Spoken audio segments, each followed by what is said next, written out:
میں اور آپ یہ آرزو رکھتے ہیں کہ ہماری یہ دنیاوی زندگی ہمارے گزرتے ہوئے لیل و نہار شب و روز خوبصورتی کے ساتھ بسر ہوں اور ہماری اخروی زندگی بھی خوبصورت ہو. یہ جہاں بھی اچھا اور وہ جہاں بھی اچھا، یہ ہر مومن کی آرزو ہے. دونوں جہانوں کی فلاح کامیابی ہمارا مقصود ہے. جو لوگ اس دنیا کی زندگی کو ہی مقصود سمجھ بیٹھے اور آخرت کو بھول گئے، انہوں نے خسارے کا سودا کیا. اور جنہوں نے یہ سمجھا کہ آخرت پانے کے لیے دنیا کو ترک کرنا پڑے گا، وہ دین کو سمجھ نہیں پائے. ترک دنیا سے رب نہیں ملتا، بلکہ زہد دنیا مقصود ہے. دنیا کا ترک اور ہے، زہد اور ہے. زہد یہ ہے کہ سب کچھ ہونے کے باوجود دھیان رب کی طرف ہو. تو ہمیں دنیا کا ترک کرنے کی تلقین نہیں کی گئی. ہمیں کہا گیا کہ دنیا میں رہو، بھرپور زندگی گزارو. مال ہوگا تو زکوٰۃ دو گے، پیسے ہوں گے تو حج کرو گے.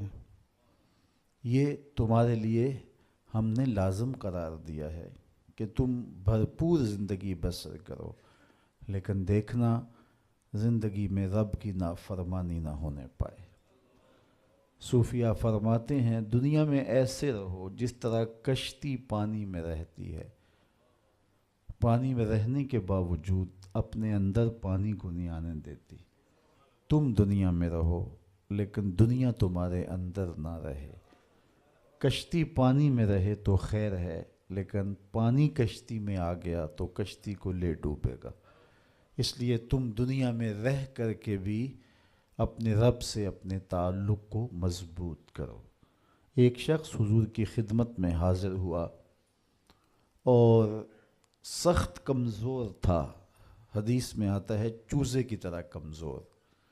آقا کریم نے اسے فرمایا تو نے اللہ سے کوئی دعا تو نہیں کی تھی؟ اس نے کہا جی حضور میں نے ایک دعا کی تھی، شاید وہ دعا قبول ہو گئی. کیا دعا کی تھی؟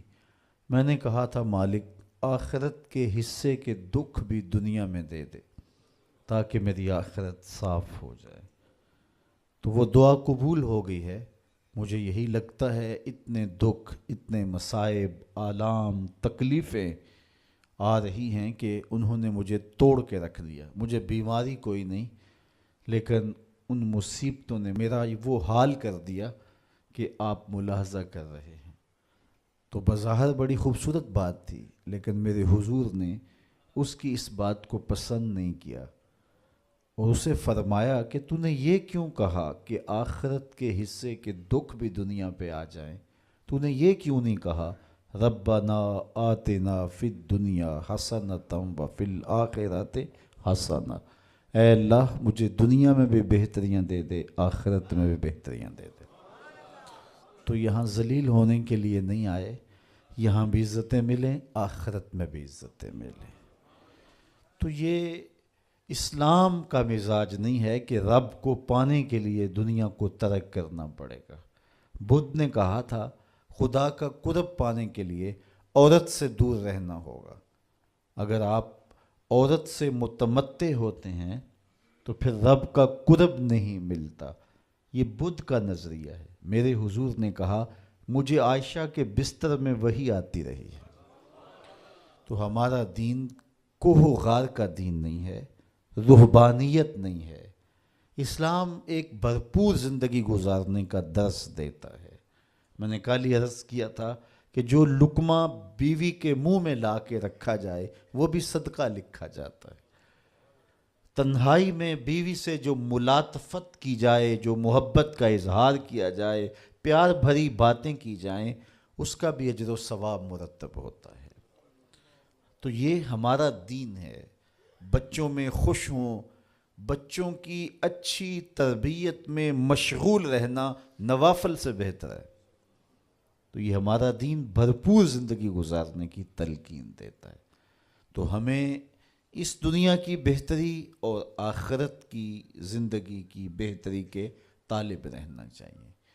اس دنیا کی بہتریاں بہت ساری ہیں، سب سے بڑی بہتری اس دنیا کی زندگی کی کیا ہے؟ دولت، شہرت، عزت، آبرو، کیا اس دنیا کی سب سے بڑی دولت ہے جو مل جائے تو اس پر بہت زیادہ شکر کرنا چاہیے؟ تو آئیے قرآن کھولیے، سورہ المومنون ہے، ارشاد فرمایا قد افلح المؤمنون، فلاح انہوں نے پائی جنہیں ایمان نصیب ہوا۔ تو اس کائنات میں سب سے بڑی نعمت جو حضرت انسان کو دی گئی ہے وہ دولت ایمان ہے۔ قیامت کے دن سب سے بڑی نعمت جو مومنین کو دی جائے گی وہ دیدار الہی ہوگا۔ تو جو آخرت میں دیدار الہی سے محروم ہو گیا اور دنیا میں ایمان سے محروم ہو گیا وہ حقیقی محروم ہے۔ ایک شخص چرخ میں اڑتا ہے، ہواؤں میں جھومتا ہے، جھولتا ہے، ہر دولت اس کو میسر ہے، عزت شہرت اس کی باندھی ہے، وقار تکریم اسے حاصل ہے، دنیا جانتی ہے، زمانہ سلوٹ کرتا ہے، جو چاہتا ہے وہ ہو جاتا ہے، ہر عیش و عشرت میسر ہے، لیکن اس کے سینے میں ایمان کا چراغاں نہیں، کوڈی مول نہیں ہے اس کا۔ اور ایک شخص جھونپڑے میں رہتا ہے، کھانے کے لیے کبھی مل جاتا ہے کبھی نہیں بھی ملتا، دنیا اسے پہچانتی بھی نہیں ہے، وہ معروف شخص بھی نہیں ہے، لیکن اس کے سینے میں ایمان کا چراغ ہے، وہ خوش نصیب شخص ہے۔ میرے حضور کا ایک فرمان سنیے، حضور نے فرمایا میرے دوستوں میں سے قابل رشک دوست وہ ہے۔ حضور نے فرمایا میرے دوستوں میں سے، جس کو حضور دوست کہیں اس کی تو پھر قسمت پہ ناز کرنا چاہیے۔ کہا میرے دوستوں میں سے جو قابل رشک دوست ہے وہ ہے جس کا سامان دنیا تھوڑا ہے، نمازیں زیادہ ہیں۔ جب وہ چلتا ہے تو اس کی طرف اشارہ بھی نہیں ہوتا، یہ فلاں صاحب جا رہے ہیں، کوئی ایسا معروف شخص نہیں، کوئی بہت عہدہ ساتھ نہیں لگا ہوا کہ جب چلے تو لوگ کہیں یہ فلاں جا رہے ہیں۔ اللہ اکبر۔ پھر میرے حضور نے فرمایا کہ ثم نقد بیدہ، حضور نے ہاتھ سے چٹکی بجائی، ثم نقد بیدہ، ہاتھ سے چٹکی بجائی، اور پھر فرمایا اس کو موت بھی ایسے ہی آئی، اس کو موت بھی ایسے ہی آئی۔ پھر فرمایا قلت بواکی ہے، اس کو رونے والے بھی تھوڑے ہی تھے، اس کو رونے والے بھی زیادہ نہیں تھے۔ قلت تراثہ، اس کی وراثت بھی بہت لمبی نہیں نکلی۔ فرمایا میرے دوستوں میں قابل رشک دوست دیکھنا ہے تو یہ اس کا جنازہ جا رہا۔ تو ہماری سب سے بڑی دولت ایمان کی دولت ہے، نمازوں کی دولت ہے، شرافت کی دولت ہے۔ یہ دولتیں ہمیں جمع کرنی چاہیے۔ سویر سے لے کر شام تک دونوں ہاتھوں سے ہم امیر بننے کی دوڑ میں لگے ہوئے ہیں، کوشش کر رہے ہیں دولت جمع ہو جائے، دونوں ہاتھوں سے اکٹھی کر رہے ہیں، امیر بن جائیں، دولت مند بن جائیں۔ خیال ہے کہ اگر دولت بہت ساری ہوگی تو سکون ملے گا، جب مل جاتی ہے دولت تو پھر سکون نہیں ملتا، کہتے ہیں کچھ اور حاصل ہو تو سکون ملے گا، ساری زندگی اس دوڑ میں گزر جاتی ہے۔ جس طرح دنیا کی دولت جمع کرنے کے لیے دوڑ لگاتے ہو، شرافتیں جمع کرنے کے لیے دوڑ لگاؤ، نجابتیں حاصل کرنے کے لیے دوڑ لگاؤ، سجدوں کی کثرت حاصل کرنے کے لیے دوڑ لگاؤ، صالح اعمال جمع کرنے کے لیے دوڑ لگاؤ۔ خوش نصیبی ہے، ہاں اپنے بچوں کے لیے کاروبار بھی کرو، رزق بھی کماؤ، دولت ضرورت کی تمہیں ہونی چاہیے تمہارے پاس، لیکن فرض کرو اگر نہیں بھی ہے تو اتنی بھی ٹینشن لینے کی ضرورت نہیں ہے، جو میسر ہے اس پہ راضی رہو۔ نہیں 4 کنال کا بنگلہ تو 1 کنال کا گھر جو ہے وہ بھی سکون دیتا ہے، کنال کا گھر بھی نہیں ہے تو 5 مرلے کا کٹیا بھی تو چھت تو اپنی ہے نا، سکون دیتا ہے. چلو ایسا بھی نہیں ہے تو 1.5-2 مرلے میں بھی رہتے ہو تو وہاں بھی تو قرار ہے. اور سنو حضور کا ایک فرمان سیدنا علی المرتضیٰ سے مروی ہے. میرے حضور نے فرمایا جو اللہ کے دیے گئے تھوڑے رزق پہ راضی ہو گیا، اللہ قیامت کے دن اس کے تھوڑے عملوں پہ راضی ہو جائے گا کہ میرے بندے تو بندہ ہو کے راضی ہے، میں تو پھر رب ہوں. تو یہ کتنا اچھا سودا ہے، اس پہ راضی ہو جانا. دکھوں کو ختم ہی یہی چیز کرتی ہے. بندہ رب پہ راضی ہونا سیکھ لے تو جہاں بندہ ہوگا وہیں خوش ہوگا، اور راضی ہونا نہیں سیکھے گا تو کھرب پتی بھی ہوگا، نفس کی کمینگی ختم نہیں ہوگی. تو پھر اس پہ راضی رہنے کا فن سیکھنا چاہیے. اور یہ فن ملتا کہاں سے ہے؟ یہ فقیروں کی چوکھٹ سے ملتا ہے، اللہ والوں کی صحبت سے ملتا ہے. ان کی اپنی زندگی توکل کا نمونہ ہوتی ہے، تو ان کے پاس بیٹھ کر کے بہت کچھ سیکھنے کو ملتا ہے کہ یہ بھی تو زندگی گزار رہے ہیں. حضور کی سیرت پڑھیں، آپ کو یہ سب کچھ ملے گا. اللہ نے اپنے محبوب کو اختیار دیا، محبوب اگر چاہو تو یہ بطحا مکہ سونے اور چاندی کا بنا دیں. تو حضور کیا کہتے ہیں؟ ایک دن کھانا دینا، ایک دن فاقہ دینا. جس دن کھانا ملے گا تیرا شکر کروں گا، جس دن فاقہ ملے گا صبر کروں گا. تو اللہ کے حضور عجز، اللہ کے حضور رضا، یہ بہت بڑی دولت ہے. اگر نصیب ہو گئی تو سمجھو زندگی سوکھی ہو گئی، ورنہ ساری زندگی دھوڑی ختم نہیں ہوتی ہے، بھاگم بھاگ لگی رہتی ہے. اور ہر وقت جو ہے وہ مشکل جان نہیں چھوڑتی. لیکن جو اس پہ راضی رہنے کا فن سیکھ جاتا ہے تو وہی باکمال شخص ہوتا ہے، اور اسے ہی طمانیت کی زندگی ملتی ہے، اور اسے ہی قرار کا سودا نصیب ہوتا ہے. شاہ جہاں راوی کے کنارے ٹہل رہا تھا تو اس نے دیکھا کہ وہاں ایک فقیر ریت پہ سویا ہے. تو اس نے اس کو کہا کہ بابا زندگی کیسی گزر رہی ہے؟ اس نے دیکھا اور مسکراتے ہوئے کہا کچھ تو تیرے جیسی گزر رہی ہے، کچھ تیرے سے بہتر بھی گزر رہی ہے. تو بادشاہ کو بڑی حیرت ہوئی، اس نے سمجھا یہ مجھے پہچانا نہیں. فقیر کو کیا پتہ شہنشاہ کیا ہوتے ہیں. اس نے کہا تم مجھے پہچانا نہیں؟ کہا تم شاہ جہاں ہو نا، بر صغیر کے بادشاہ ہی ہو نا؟ کہا ہاں ہاں. تو پھر تم نے کیسے کہہ دیا کہ کچھ تیرے جیسی کچھ تیرے سے بہتر؟ میرے جیسی زندگی کا تصور نہیں ہو سکتا، اور تم بہتر کی بات کر رہے ہو. محلات کی زندگی دیکھی ہے تم نے؟ شاہی خدمت گزاروں کے رنگ دیکھے ہیں؟ آبنوسی جو ہے وہ پنکھیوں پر خادماؤں کے انداز دیکھے ہیں؟ تمہیں کیا پتا کہ شاہی زندگی کیسے ہوتی ہے؟ کہا بادشاہ جب رات پڑتی ہے اور تو مخملی اور خوبصورت بستروں پہ سوتا ہے، پھولوں کی لگی ہوئی سیج پہ لیٹتا ہے، میں اس ریت پہ سو جاتا ہوں، اور جب نیند آ جاتی ہے تمہیں بھی خبر نہیں ہوتی کہاں پڑا ہوں، خبر مجھے بھی نہیں ہوتی. اس وقت میری اور تمہاری زندگی ایک جیسی گزر رہی ہوتی ہے. تو کہا میرے سے بہتر؟ کہا جب سحری کا وقت ہوتا ہے تم سو رہے ہوتے ہو، میں اٹھ کے اس سے لو لگا دیتا ہوں، یہ میرا وقت تیرے سے بہتر گزر رہا ہوتا ہے. تو جب انسان اس پہ راضی ہو جائے تو پھر اس کو زندگی گزارنے کا مزہ آتا ہے. بات لمبی نہ ہو تو سب سے قیمتی اثاثہ جو ہمیں دیا گیا ہے وہ ایمان ہے. اللہ تعالیٰ کا شکر ہے ہم بڑے غریب ہوں گے، ہم میں سے بہت سارے لوگ مقروض بھی ہوں گے، بہت سارے لوگ ایسے ہوں گے جن کا ذاتی گھر نہیں ہوگا، کرائے پہ رہتے ہوں گے، بہت سارے لوگوں کے کندھوں پر بیٹیوں کی شادیوں کا بوجھ بھی پڑا ہوگا کہ اتنی بڑی ذمہ داریاں ہیں، میں نے ان کو نبھانا ہے. بہت سارے لوگ کاروباری پیچیدگیوں میں پھنسے ہوں گے، بہت سارے لوگ بیماریوں میں مبتلا ہوں گے، آپ میں سے بہت سارے لوگ مقدمات کی مشکلات میں بھی ہوں گے، دیگر دکھوں میں ہوں گے، اپنوں بیگانوں کی بے وفائیوں کے صدمے بھی ہوں گے، داغ بھی ہوں گے، بہت کچھ ہوگا.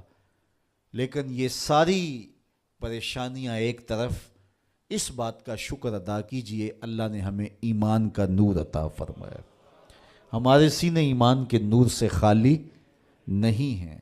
میرے والد گرامی اللہ ان کی قبر پہ کروڑوں رحمتوں کا نزول کرے. ایک شعر جھوم کے پڑھا کرتے تھے، محمد جان جانا ہے، پیغمبر ہو تو ایسا ہو، رسولوں کی بشارت سے مبشر ہو تو ایسا ہو، امر توقیر کا سب کو موکر ہو تو ایسا ہو، کیا ہم کو غلام ان کا مقدر ہو تو ایسا ہو۔ تو یہ ہمارے بخت کہ ہمیں حضور کا غلام ہونے کی سعادت بخشی گئی۔ قد افلح المؤمنون، فلاح انہوں نے پائی جو اہل ایمان ہیں۔ الذین هم فی صلاتہم خاشعون، یہ وہ خوش نصیب لوگ ہیں جو نماز میں خشوع کرتے ہیں، گڑ گڑاتے ہیں، اللہ کے حضور عاجزی کرتے ہیں، ان کی آنکھیں آنسوؤں کا خراج دیتی ہیں، عجز کرتے ہیں اس کے حضور۔ یہ سعادت مندی ہے، نماز میں خشوع نصیب ہو جانا۔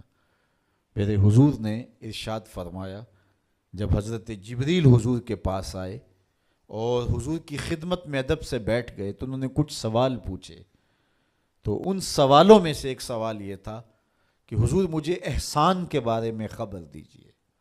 تو آقا کریم نے ارشاد فرمایا کہ تو اپنے رب کی عبادت اس طرح کرے کہ تو اسے دیکھتا ہے، اور اگر یہ کیفیت پیدا نہیں ہوتی تو کم از کم یہ کیفیت پیدا ہو کہ وہ تمہیں دیکھ رہا ہے۔ تو جب یہ تصور ہوتا ہے کہ وہ ہمیں دیکھ رہا ہے تو پھر حرکات و سکانات مرتب ہو جاتی ہیں۔ ہم جاتے ہیں نا کسی جگہ پہ تو وہ کہتے ہیں جناب آپ لائیو جا رہے ہیں، تو پھر کپڑے سوار کے بیٹھ جاتے ہیں، اعضاء کا جو ہے وہ نظم قائم رکھتے ہیں کہ اتنے لوگ دیکھ رہے ہیں تو ہم اپنی حرکات و سکانات کو مرتب رکھیں، منظم رکھیں۔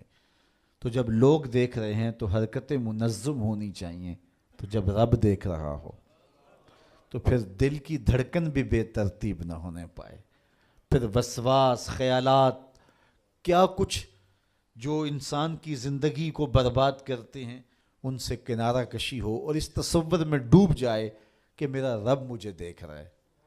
یار کسی کی ماں اس کو پیار سے دیکھ رہی ہو تو پھر وہ نشہ نہیں اترتا، باپ دیکھ رہا ہو پیار سے تو وہ اپنا رنگ ہوتا ہے، استاد شفقت سے دیکھ رہا ہو، مرشد دیکھ رہا ہو کسی کو تو پھر وہ نشہ نہیں جاتا، تو کیا تصور میں بندہ ڈوب جائے کہ میرا رب مجھے دیکھ رہا ہے۔ تو جب رب شفقت سے، محبت سے بندے کو دیکھ رہا ہے تو پھر اس کی نماز میں کیوں لذت پیدا نہیں ہوگی، کیوں سرور پیدا نہیں ہوگا، کیوں کیفیات کا جہاں آباد نہیں ہوگا۔ تو فرمایا کہ وہ پھر خشوع کرتے ہیں، گڑ گڑاتے ہیں، روتے ہیں، عجز و انکساری کرتے ہیں۔ ان کی نمازیں پھر کس انہماک کے ساتھ، کس محبت کے ساتھ، کس پیار کے ساتھ ادا ہوتی ہیں، ان کے سجدوں کی کیفیت کیا ہوتی ہے۔ ایک روایت میں آتا ہے بندے کو پتہ چل جائے سجدے میں جو اس پر رحمتیں اترتی ہیں تو وہ سجدے سے سر ہی نہ اٹھائے، اتنی رحمتیں اس کے اوپر نازل ہو رہی ہوتی ہیں۔ تو وہ اپنی نمازوں میں خشوع کرتے ہیں، للہیت کے ساتھ، خلوص کے ساتھ، عجز و انکساری کے ساتھ، گڑ گڑاتے ہوئے، روتے ہوئے۔ اللہ اکبر۔ حضور علیہ الصلوۃ والسلام جب نماز پڑھتے تھے تو ایسے لگتا تھا جس طرح حضور کے سینے میں ہنڈیا پک رہی ہے۔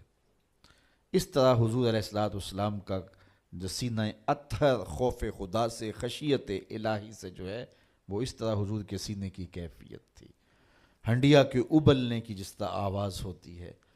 اللہ اکبر۔ والذین هم عن اللغو معرضون، اور ان خوش نصیب لوگوں کی کہانی یہ ہے کہ بیہودہ بات کی طرف التفات نہیں کرتے، ان کی زندگی مقصدیت کے نور سے مالا مال ہوتی ہے۔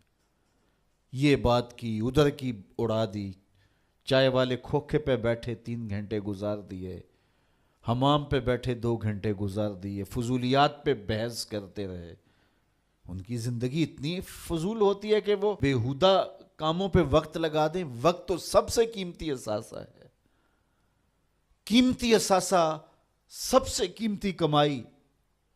انسان یوں تو نہیں اڑاتا، تو سب سے قیمتی اثاثہ جو ہمیں دیا گیا وہ وقت ہے۔ امام شافعی فرماتے ہیں میں نے فقیروں سے 2 باتیں ایسی سیکھی ہیں جنہوں نے مجھے بڑا نفع دیا ہے۔ چونکہ جو اہل اللہ کی باتیں ہوتی ہیں وہ باتوں کی امام ہوتی ہیں، چونکہ ان کے مشاہدات کا نچوڑ ہوتا ہے۔ حضرت امام احمد بن حنبل حضرت بشر حافی کے پیچھے دوڑتے تھے، تو کسی نے ان کو کہا کہ آپ اتنے بڑے عالم ہیں تو اس فقیر سے کیا تلاش کرتے ہیں؟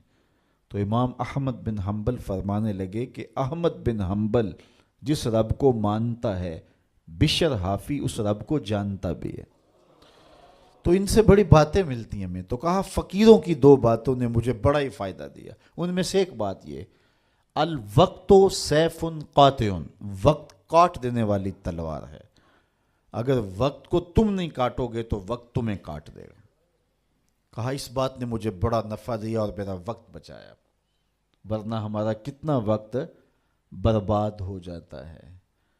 کس نے کتنے سکور کیے جی، کس نے کتنے جو ہے وہ آؤٹ کیے، اور کون کس میچ میں کتنے جو ہے اس نے سکور بنائے، اس پہ میں نے دیکھا 2-2 گھنٹے لوگ بات کر لیتے ہیں۔ اتنا وقت لوگوں کے پاس ہوتا ہے؟ مقصد کیا ہے اس کا، مدعا کیا ہے؟ ٹیلی ویژن پہ ٹاک شوز چل رہے ہوتے ہیں ایسے موضوعات پہ، تو حیرت ہوتی ہے کہ اتنا قیمتی وقت، اور ہم بحیثیت قوم کھڑے کہاں ہیں اس وقت دنیا میں، اور ہمارے پاس اتنا زائد وقت ہے کہ ہم کن امور پہ بحث کر رہے ہیں۔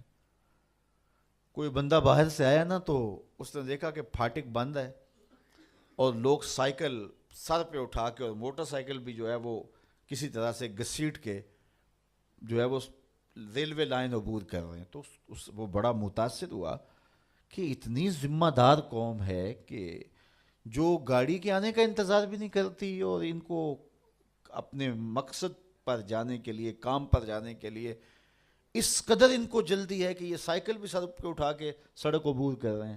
تو خیر جب پھاٹک کھلا تو وہ گیا تو دیکھا آگے بندریا کا تماشا لگا تھا، 600 آدمی وہاں کھڑا تھا۔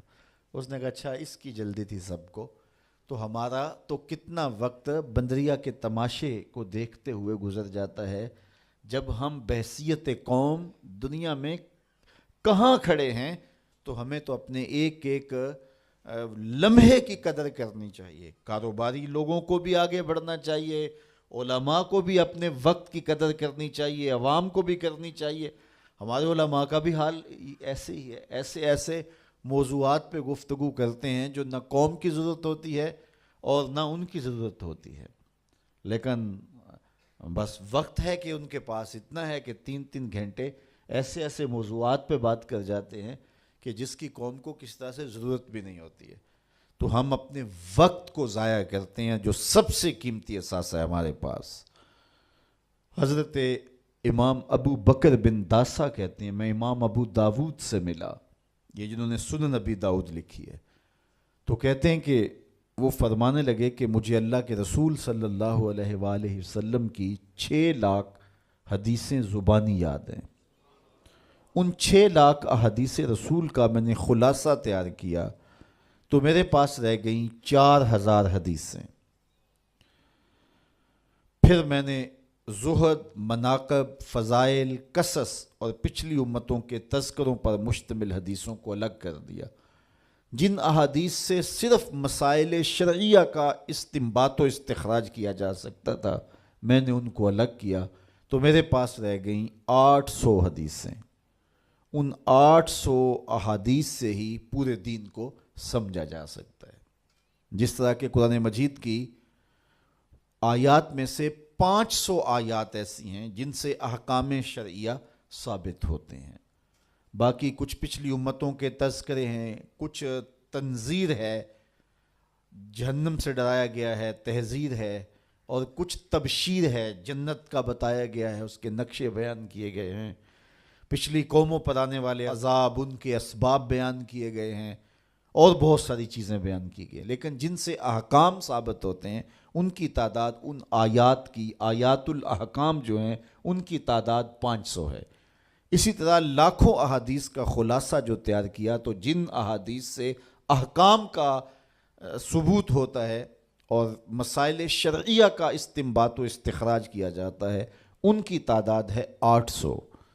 تو حضرت امام ابو داؤد کہتے ہیں میں ان 800 احادیث کا ایک اور خلاصہ تیار کیا تو میرے پاس رہ گئیں 4 حدیثیں، اور ان 4 حدیثوں کے بارے وہ فرماتے ہیں اساس الاسلام ہیں، اسلام کی جڑ ہیں، اسلام کی بنیاد ہیں۔ ان میں سے ایک حدیث یہ ہے، من حسن اسلام المرء ترکہ ما لا یعنی ہے، کسی شخص کے اسلام کا حسن یہ ہے کہ وہ ہر بے مقصد کام کو چھوڑ دیتا ہے، ترک کر دیتا ہے۔ تو جب بے مقصد کاموں کو ہم چھوڑ دیں گے تو ہمارے پاس پھر وقت کا مصرف بڑا خوبصورت ہوگا، لیکن ہمارا کتنا وقت بے مقصد کاموں میں گزرتا ہے۔ میرے ایک دوست کہتے ہیں یہ جو ہم موبائل سنتے ہیں اس میں ہور سناؤ نکال دیں تو کتنا وقت بچ جاتا ہے۔ بات تو ایک آدھے منٹ کی ہوتی ہے، وہ کہتے ہیں ہور سنا تو کتنا وقت اس میں ہمارا برباد ہو جاتا ہے۔ تو ہم اپنے وقت کی قدر کریں، ایک ایک لمحے کی قدر کریں۔ جو قومیں اپنے وقت کو بچاتی ہیں، وقت کی قدر کرتی ہیں، وہی سرخرو اور سربلند ہوتی ہیں۔ پھر لغو کاموں سے اپنے آپ کو بچایا جائے۔ یہ ان لوگوں کی کہانی بیان کی جا رہی ہے جو فالح ہیں، کامیاب ہیں، جن کی دنیا بھی بہتر ہے، جن کی آخرت بھی بہتر ہے۔ قرآن نے پورا نصاب دیا ہے۔ یہ سورہ مومنین کی ابتدائی 11 آیات ذرا ان کو ملاحظہ کیجئے۔ کامیاب شخص جو دنیا اور آخرت دونوں میں فالح اور کامیاب ہے، اس کی صفات کیا ہیں، ان کو ہم اختیار کر لیں۔ یہ اتنی بڑی باتیں ہیں کہ ہماری زندگی کو نور دینے کے لیے یہ باتیں کافی ہیں، چونکہ یہ ہمارے رب نے ہماری رہنمائی فرمائی ہے۔ والذین هم عن اللغو معرضون، وہ لغویات سے اپنے آپ کو بچاتے ہیں اور محفوظ رہتے ہیں لغویات سے، اور بیہودہ باتوں کی طرف التفات نہیں کرتے، توجہ نہیں کرتے۔ والذین هم للزکاۃ فاعلون، اور وہ زکوٰۃ ادا کرتے ہیں۔ چونکہ زکوٰۃ ادا کرنے سے حب دولت کم ہوتی ہے۔ اقبال نے بھی کہا تھا حب دولت تلف می سازت زکوٰۃ، زکوٰۃ حب دولت کو کم کرتی ہے۔ جب انسان زکوٰۃ بھی نہیں دیتا اپنے مال سے تو اس کے دل میں دنیا کی محبت، دولت کی محبت چمٹ جاتی ہے جو اس کا چین چھین لیتی ہے، اور اگر زکوٰۃ دیتا ہے تو پھر حب دولت کم ہوتی ہے۔ اور اگر وہ راہ خدا میں مزید صدقات دیتا ہے، خیرات کرتا ہے، تو پھر دولت کی آزمائشوں سے اور دولت کے ساتھ جو فتنے آتے ہیں ان سے وہ بچ جاتا ہے۔ دولت جب آتی ہے تو اپنے ساتھ بہت سارے فتنے لے کر آتی ہے، تو وہ فتنوں سے بچنے کے لیے صدقات کثرت کے ساتھ دیے جائیں، دولت راہ خدا میں خرچ کی جائے، تو پھر فتنوں سے بھی بچے گا اور وہ گناہوں کا کفارہ بھی بنیں گے۔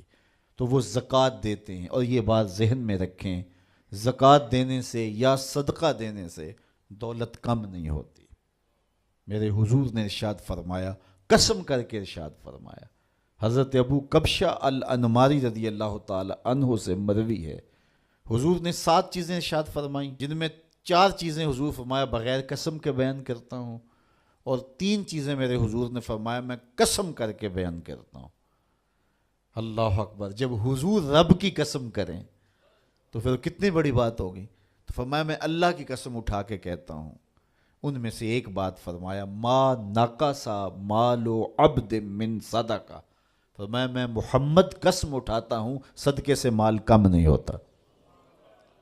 تو یہ حضور علیہ الصلوۃ والسلام نے جو ہے وہ فرما دیا، اور ہمارے لیے یہ کافی اور سچی بات یہ ہے، جو اللہ کی راہ میں دیتے ہیں ان کا مال کم نہیں ہوتا۔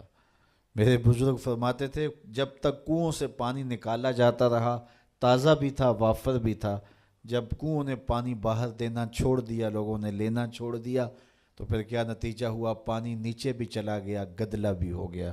تو جب وہ باہر دیتے تھے، بانٹتے تھے، نیچے سے سوتے بھی پھوٹتے تھے۔ تم لوگوں کو راہ خدا میں دیتے رہو، اللہ بھی تمہیں عطا کرتا رہے گا۔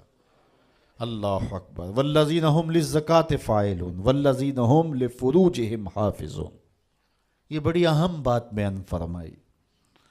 فالح شخص کے لیے جو شرائط ہیں، ایک تو مال سے محبت نہ کرے، اس کو خیرات کرے، لغویات سے اپنے آپ کو بچائے، نماز میں خشوع اور عجز پیدا کرے، اور ایک خوبی ہے والذین هم لفروجہم حافظون، وہ اپنی پارسائی کے محافظ ہوتے ہیں، اپنی عصمت کے جوہر کو لٹنے نہیں دیتے، وہ آوارہ مزاج نہیں ہوتے، دل پھینک نہیں ہوتے، بلکہ وہ اپنی عصمت کے جوہر کو محفوظ کرتے ہیں اور حق صاحب حق تک پہنچاتے ہیں۔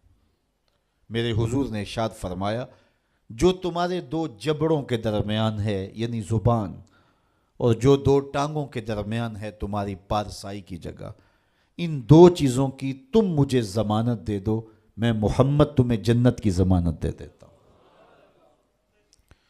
دور موجود میں بے حیائی پورے عروج پہ ہے، ہمارا میڈیا اس کو پروموٹ کر رہا ہے، سوشل میڈیا نے قیامت ڈھا دی، اور ماں باپ کی گرفت اولاد پر کمزور ہو گئی، ماحول اتنا حیا سوز ہو گیا کہ اپنے دامن اور اپنی عصمت کو محفوظ رکھنا اتنا آسان کام نہیں رہا، لیکن اس کے باوجود فالح بننے کے لیے یہ کام کرنا ہی پڑے گا، ورنہ فالحین میں نام نہیں آئے گا، کہ اپنی عصمت کے جوہر کو محفوظ رکھا جائے، حالات کے تیور کوئی بھی ہوں، حسن بجلیاں گرا رہا ہو، خواہشات دیوانی ہوں اور آرزوئیں مچل رہی ہوں، لیکن اپنی آبرو کا پہرا دے کہ میرا رب میری ہر ادا دیکھ رہا ہے، اور یہ یقین جب انسان کی روح میں اترتا ہے تو پھر حالات کا تیور کچھ بھی کیوں نہ ہو، انسان اپنی آبرو محفوظ رکھتا ہے۔ کیا آپ دیکھتے نہیں ہیں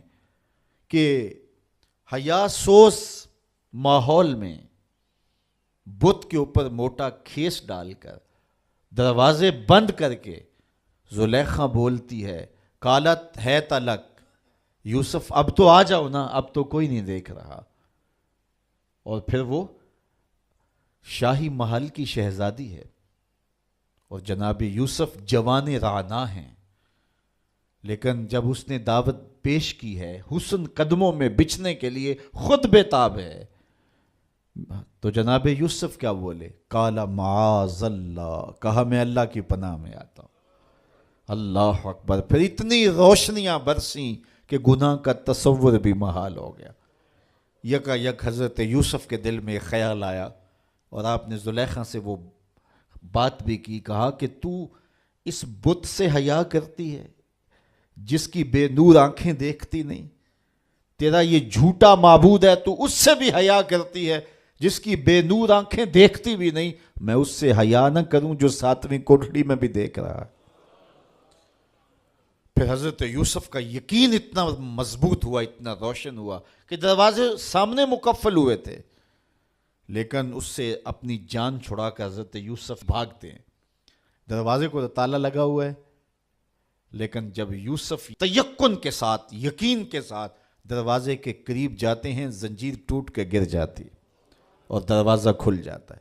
پھر دوسرا، تیسرا، حتیٰ کہ 7 دروازے کھل جاتے ہیں، اور حضرت یوسف کی عصمت پہ دھبا نہیں آنے پاتا۔ حالات کا رخ کوئی بھی ہو، لیکن جب عزم مصمم ہو کہ میں اپنی آبرو اور اپنی عزت اور اپنی ناموس کو رسوا نہیں کروں گا، تو اللہ پھر مدد کرتا ہے، وہ بند دریچوں کے اندر بھی بندوں کے لیے راستے پیدا کر دیتا ہے۔ الا علی ازواجہم او ما ملکت ایمانہم فانہم غیر ملومین، ہاں مگر ان کی جو بیویاں ہیں اور شرعی باندیاں ہیں، ان پر انہیں کوئی ملامت نہیں ہے۔ فمن ابتغى وراء ذلك فاولئک هم العادون، تو جو ان دو کے سوا کچھ اور چاہے وہی حد سے بڑھنے والے ہیں۔ والذین هم لاماناتہم وعہدہم راعون، اپنی عصمت کے جوہر کو بھی محفوظ کر لیا، آبرو کا بھی پہرا دے دیا، نمازوں میں بھی خشوع ہے، لغویات سے بھی بچا، زکوٰۃ بھی دیتا ہے، پاکیزگی عفت کا بھی لحاظ رکھتا ہے، لیکن وعدہ کرتا ہے تو پورا نہیں کرتا۔ کہا نہیں، فالح نہیں ہوگا۔ فلاح کی منزل تک پہنچنے کے لیے عہد کو پورا کرنا پڑے گا، امانتیں تمہارے گھر میں رکھی ہیں تو ان کو ادا کرنا پڑے گا، خیانت نہیں کرنی، امانات کو ادا کرنا ہے اور عہود کو پورا کرنا ہے۔ اللہ اکبر! والذین هم علی صلواتہم یحافظون، اور وہ جو اپنی نمازوں کی نگہبانی کرتے ہیں۔ نماز کا ذکر دوسری مرتبہ آ گیا، اس سے سمجھ میں آیا کہ نماز کتنی اہم ہے۔ ان 11 آیات کے اندر جو ہماری فلاح کا پورا نصاب ہے، نماز کا ذکر 2 دفعہ آیا۔ پہلے آیا نمازوں میں خشوع کرتے ہیں، اور دوسری بار ارشاد فرمایا نمازوں کی حفاظت کرتے ہیں۔ اگر کسی کو خشوع نصیب نہیں بھی ہو سکتا، وہ کیفیت کہ وہ رب کو دیکھے، یا وہ کیفیت اس کیفیت میں ڈوب جائے کہ وہ مجھے دیکھ رہا ہے، لیکن اس کے باوجود بھی نماز ترک نہ کرے، پھر بھی نماز کی محافظت کرے۔ محدث کچھوچوی علیہ رحمہ کا واقعہ بیان کیا کرتا ہوں، ان سے ایک مرید نے کہا حضرت نماز پڑھتا ہوں لطف نہیں آتا، تو آپ نے فرمایا اس کے باوجود پڑھتے تو ہو نا؟ کہا جی وہ تو اللہ کا حکم ہے، وہ تو پڑھتا ہی ہوں۔ تو حضرت محدث کچھوچوی علیہ رحمہ جھومنے لگے، کہا واہ واہ، تم پھر لطف کے بندے نہیں رب کے بندے ہو۔ لطف نہیں بھی آتا تو پھر بھی پڑھتے ہو، اس کا مطلب تم لطف کے لیے نہیں پڑھتے، تم تو رب کے لیے پڑھ رہے ہو۔ تو میاں نہ بھی خشوع پیدا ہو پھر بھی نمازوں کی محافظت کی جائے۔ جب اللہ کا نمائندہ پکارے حی علی الصلاۃ حی علی الفلاح، سستی ہو، کسل ہو، بیماری ہو، جی نہیں بھی چاہ رہا، پھر بھی اٹھ کے چلے جاؤ۔ کیوں جا رہے ہو؟ اللہ کا حکم ہے۔ اللہ اکبر۔ تو نمازوں کی محافظت ضروری ہے۔ اس شخص سے بڑا بد نصیب کوئی نہیں کائنات میں، جو شخص اللہ کی حضور جھکنا نہیں جانتا۔ کہتے ہیں بڑا اچھا ہے، بڑا اچھا ہے، رب کے حضور جھکتا ہے؟ نہیں جھکتا، نہیں اچھا ہے۔ جو اپنے مالک کا شکر گزار نہیں ہے تو وہ کس طرح اچھا ہو سکتا ہے؟ تو رب کی حضور سجدہ ریزی جس کو میسر ہے وہ خوش نصیب شخص ہے، اور جس کو یہ دولت ہی نصیب نہیں ہے اس کے پلے کچھ بھی نہیں ہے۔ تو 5 گانا نماز شعار زندگی بناؤ۔ سونے سے قبل 5 انگلیاں بھی گن لو اور 5 نمازیں بھی گن لو۔ اگر نمازیں پوری ہے تو رب کا شکر ادا کر کے سو جاؤ، آپ کا دن اچھا گزر گیا۔ لیکن اگر 5 نمازیں نصیب نہیں ہیں تو پھر کچھ بھی پلے نہیں ہے۔ قیامت کے دن بندے سے سب سے پہلا سوال ہی نماز کا پوچھا جائے گا، سب سے پہلا سوال نماز کا پوچھا جائے گا۔ تو اس کے حضور پیشانی کو جھکانا۔ جب صبح طلوع ہوتی ہے نا تو چڑیاں رب کی تسبیح بولتی ہیں شاخوں پہ، یہ فاختائیں تسبیح بولتی ہیں، اشراط الارض تسبیح بولتے ہیں، بلوں سے سر نکال کے چونٹیاں رب کی تسبیح اور اس کی تقدیس کے ترانے پڑھتی ہیں۔ اس شخص سے بد نصیب کون ہوگا جس کے گھر سے خراٹوں کی آواز آتی ہے، اور اس سے بڑا خوش نصیب کون ہوگا ادھر پوپ پھٹ رہی ہوتی ہے، ادھر مسلح بچھنے لگ جاتے ہیں۔ اور آج کل تو سحری کے لمحے میسر ہوتے ہیں، اٹھنا بھی نصیب ہوتا ہے، تو کتنے خوش نصیب ہیں کہ جنہیں سحری کے سجدے مل جاتے ہیں۔ میں ایک روایت میں پڑھا ہے جب سحری کا وقت ہوتا ہے تو شوہر اپنی بیوی کو اٹھاتا ہے، بیدار کرتا ہے، اللہ کی بندی اٹھ، اللہ کے حضور کچھ نوافل ادا کر لیں۔ سارے دن کی تھکی ہوئی خاتون نہیں اٹھ پاتی تو وہ خود ہی وضو کر کے نماز پڑھنے کے لیے مصلی بچھا لیتا ہے، لیکن وضو کرتے ہوئے اس کے دل میں آتا ہے بیوی کو بھی اس نیکی میں شامل کرنا ہے۔ میں نے بڑا بیدار کرنے کی کوشش کی، وہ اٹھی نہیں ہے۔ پیار ہے، حقیقی پیار ہے۔ اللہ اکبر۔ ایک شوہر نے اپنی بیوی سے کہا کہ تم مجھ سے پیار کرتی ہو؟ اس نے کہا میں ٹوٹ کے چاہتی ہوں تمہیں۔ اس نے کہا تو میں بھی آپ سے بڑا پیار کرتا ہوں۔ تو اس نے کہا کہ میرا جی چاہتا ہے کہ ہم کبھی بھی جدا نہ ہوں۔ اس نے کہا کہ میرا بھی یہی جی چاہتا ہے۔ اس نے کہا پھر نماز پڑھا کر، اگر نماز نہیں پڑھے گی تو جہنم میں ہوگی، میں جنت میں ہوں گا۔ اس لیے اگر ہم اکٹھے رہنا چاہتے ہیں تو پھر ہمیں نماز پڑھنی ہوگی۔ تو اس کا جی چاہا، پیار تو یہ ہے نا کہ میری بیوی کہیں محروم نہ رہ جائے، تو وہ چلو میں تھوڑا سا پانی وضو کے بعد لے آیا اور اپنی بیوی کے چہرے پہ چھڑک دیا اور خود مصلی بچھا کے نماز پڑھنے لگا۔ اب بیوی اٹھی دیکھ کر تو شوہر نماز پڑھ رہا ہے، تو وہ بھی جلدی سے اٹھی، اس نے وضو کیا اور شوہر کے قریب ہی مصلی بچھا لیا۔ ذرا تصور تو کرو ان لمحوں کا کہ سحری ہے، کوئی دیکھنے والا نہیں ہے، ایک طرف شوہر کا مصلی بچھا ہے، ایک طرف بیوی کا مصلی بچھا ہے، کبھی وہ سجدے میں ہے، کبھی وہ قیام میں ہے، کبھی وہ رکوع میں ہے، کبھی وہ قومے میں ہے، کبھی وہ جلسے میں ہے، کبھی وہ اللہ کے حضور جھکی ہوئی ہے۔ تو جب دونوں نماز پڑھ رہے ہوتے ہیں، حدیث میں آتا ہے دونوں کو دیکھ کے رب مسکرا رہا ہوتا ہے، اپنی شان کے مطابق اللہ مسکرا رہا ہوتا ہے کہ میرا بندہ اور میری دہلیز کی باندی کس طرح میرے حضور سجدہ ریز ہے۔ تو خوش نصیب وہ ہیں جنہیں اس کے حضور سجدہ ریزیاں نصیب ہوتی ہیں۔ اولئک ھم الوارثون، اللہ فرماتا ہے یہی لوگ جنت کے وارث ہیں جن میں یہ خوبیاں ہیں، جو نمازوں میں خشوع کرتے ہیں، لغویات سے بچتے ہیں، زکوٰۃ ادا کرتے ہیں، شرمگاہوں کی حفاظت کرتے ہیں، امانتیں ادا کرتے ہیں، عہد پورے کرتے ہیں، نمازوں کی محافظت کرتے ہیں، یہ وارث ہیں۔ کس چیز کے وارث؟ الذین یرثون الفردوس، یہ جنت الفردوس کے وارث ہیں۔ ہم فیہا خالدون، وہاں جا کر کے نکالے نہیں جائیں گے، ہمیشہ رہیں گے۔ چونکہ جو جنت میں ایک بار چلا گیا پھر چلا گیا۔ کہتے ہیں جنت میں جا کے جنتیوں کو ایک ہی خدشہ ہوگا، کہیں موت نہ آ جائے۔ اتنی نعمتیں پانے کے بعد پھر آرزو ہوگی کہ جئیں، کھٹکا ہوگا کہیں موت نہ آ جائے۔ اور جہنمیوں کو جہنم میں جا کے ایک ہی امید ہوگی، کہیں موت آ جائے تو جان چھوٹ جائے۔ پھر اللہ مینڈے کی شکل میں حشر کے میدان میں موت کو لائے گا۔ جنتی جنت سے، جہنمی جہنم سے دیکھ رہے ہوں گے، پھر موت کو ذبح کر دیا جائے گا۔ روایت میں آتا ہے اگر خوشی سے مرا جاتا تو جنتی خوشی سے مر جاتے، لیکن چونکہ موت کو موت آ گئی ہے اس لیے موت نہیں ہے۔ اور اگر دکھ سے مرا جاتا تو جہنمی صدمے سے مر جاتے، لیکن موت کو موت آ چکی ہے۔ تو جنت میں جائیں گے پھر رہیں گے بھی ہمیشہ۔ کیا میں اور آپ یہ چاہیں گے کہ قرآن نے جس فالح شخص، بامراد شخص کا تصور دیا ہے، ہم وہ فلاح پانے والے شخص بن جائیں؟ یقیناً یہ میری بھی آرزو ہوگی اور یہ آپ سب کی آرزو ہوگی۔ تو آئیے سورہ مومنون 18ویں پارے کی پہلی 11 آیات کو ضرور پڑھیے، روز پڑھیے۔ یہ ہوم ورک کے طور پہ 2-3 مرتبہ روزانہ اس کو ضرور پڑھیے گا۔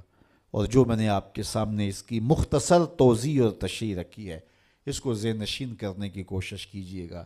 یہ آیات آپ کو خود ہی نور دیں گی، روشنیاں۔